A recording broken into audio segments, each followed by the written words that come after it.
Hello, welcome to Outside Xbox, you're watching Show of the Week. I'm Mike. And I'm Jane, and this week I brought my unique skills to bear as part of an elite task force in Ghost Recon Wildlands.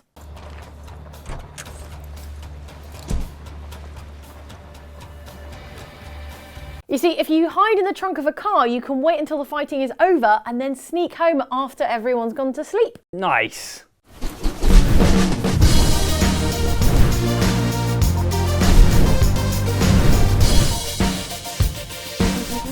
It turns out, though, you can't topple powerful drug cartels just by hiding in the trunk of a car the whole time. No? No. Sometimes you have to go on actual missions and do actual recon. Ghost recon.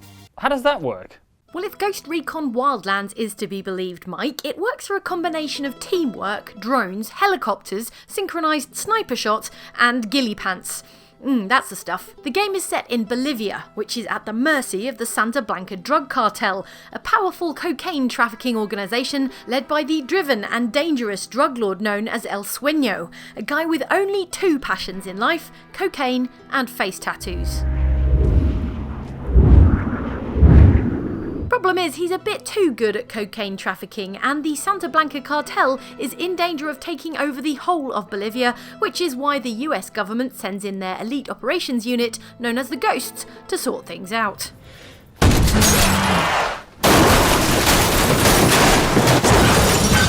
As such, you play as one of a squad of 4, either in co-op with your friends, or in single player with a squad of AI-controlled operatives. If you're playing with friends, a robust character creator means you'll have your own unique squad. If you're playing with AI, it's this group of bros, including this one, who always covers his lower face, leading us to conclude that he has a monster mouth, like Melina from Mortal Kombat. Ghost Recon Wildlands publisher Ubisoft is calling the Bolivia of Wildlands the biggest open world ever in a Ubisoft game, with 11 different ecosystems across 21 regions containing 26 different gang leaders for you to take down in whatever way you see fit. How you approach missions is up to you, whether you want to use drones to scout ahead and then proceed stealthily, or just rock up in an APC all guns blazing. This flexibility makes a nice change from some of the more rigid military shooters out there. You have 5 seconds to tell me what I want to know. I don't get paid enough for this shit, cabron. You unlock skill points as you play, which in turn allow you to unlock new skills for your squad. Your first port of call should always be the ability to bail out of a helicopter and parachute into enemy bases, because 1, it looks super cool, and 2, I don't know, tactics or something. Though Ghost Recon Wildlands is a significant departure from previous entries in the Ghost Recon series, Wildlands is going all in on co-op, which we're all for, as in theory, co-op makes everything better. Target down. We don't have long to wait to discover if this holds up in practice, because Ghost Recon Wildlands is out on the 7th of March for Xbox One, PS4 and PC. If you need us in the meantime, we'll be practicing our tactics. Tactics? Shut up, dude. You make me feel all depressed and useless. Oh, you're in work today? Yeah, why wouldn't I be? It's just that I heard you'd become a ghost and, you know. Anyway, I've eaten all the stuff you left in the fridge and moved all my things onto your desk. Well, I wouldn't worry about it. I don't think they're going to keep me on the squad very long. Because, Andy, the freedom that Ghost Recon Wildlands gives you to get the job done is also more than enough freedom to get the job done badly. Here are just 5 of the many, many times I was already nearly kicked out of Ghost Squad. The cool thing about the boots of cars is that they're not just for storing your spare tyre and warning triangle. They're also a great place to catch a quick nap on the battlefield, or to avoid the other ghosts when you've bodged an operation. The cool thing about being a Ghost Recon ghost, meanwhile, is that they can't fire you if they can't find you. Oh, what? They can? I better get back out there, hey.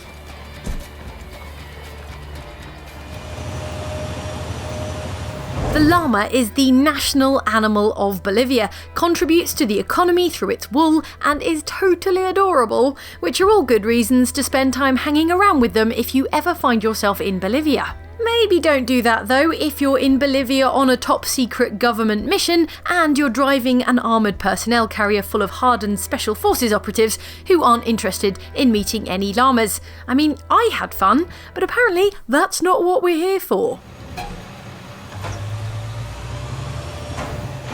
Time to earn your pay, people. Put on your game faces. There's no official uniform for ghosts, as technically we don't exist, so you're allowed to turn up wearing whatever clothes you want, like on the last day of school or dress down Friday in the office. That said, you are definitely strongly encouraged to look like you went on a shopping spree in your local Cabela's. That is why my ensemble, consisting of Solid Snake cosplay items hastily thrown together with fringed pro wrestler ghillie pants that would only disguise my lower half while I'm lying prone in long grass, went down so badly with the other ghosts. That's a kill.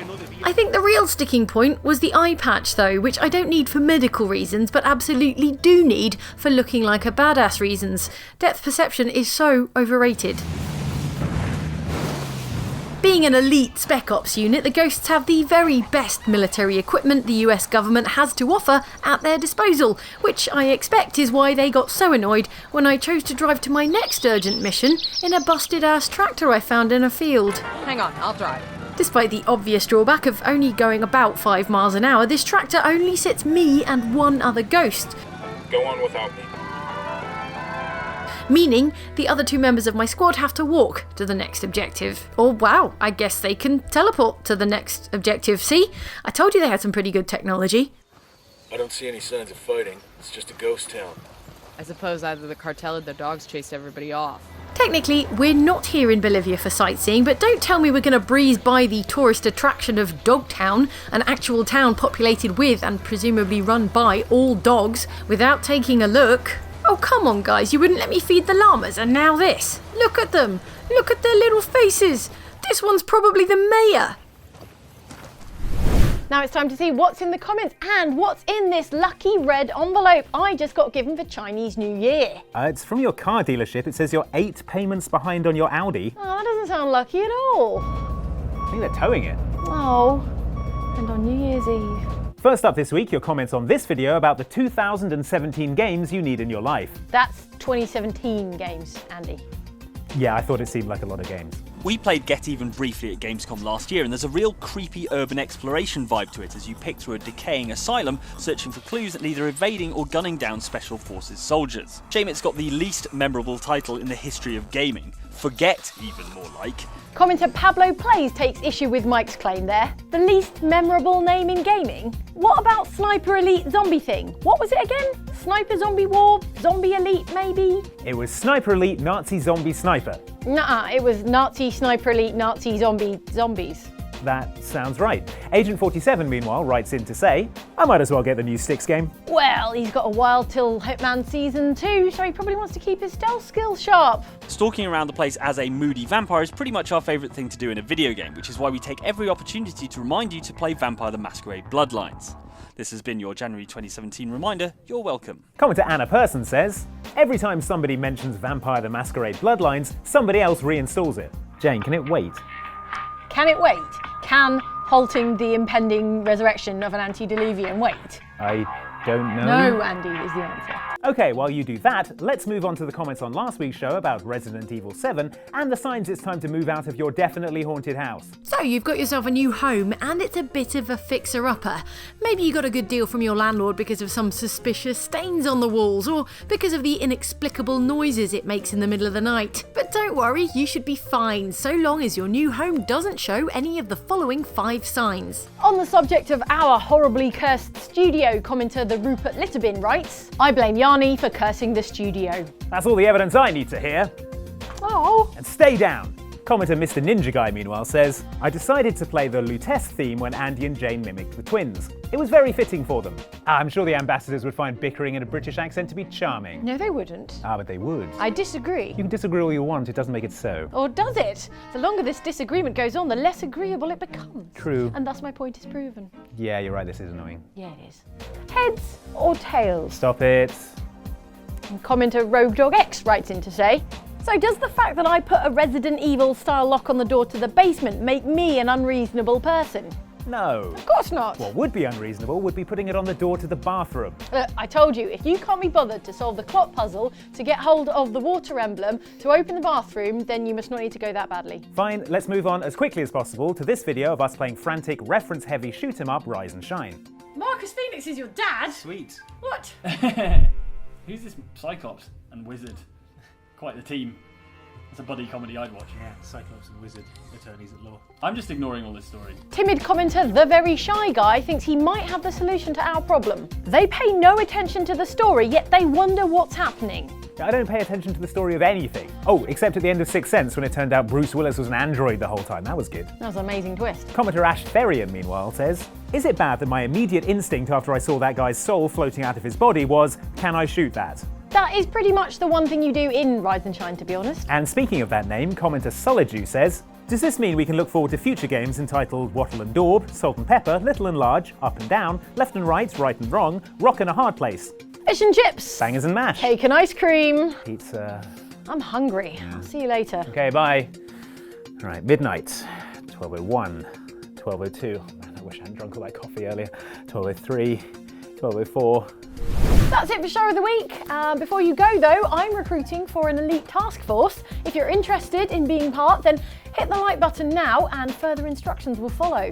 Will they though? Yeah, but they'll be in code and not from me, so best keep an eye out. All right, thanks for watching. We'll see you next time.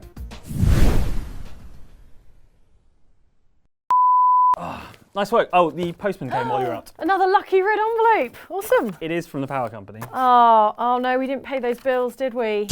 Oh, this is the least auspicious year of the rooster ever. Damn it. I was hoping for a better one than the year of the monkey.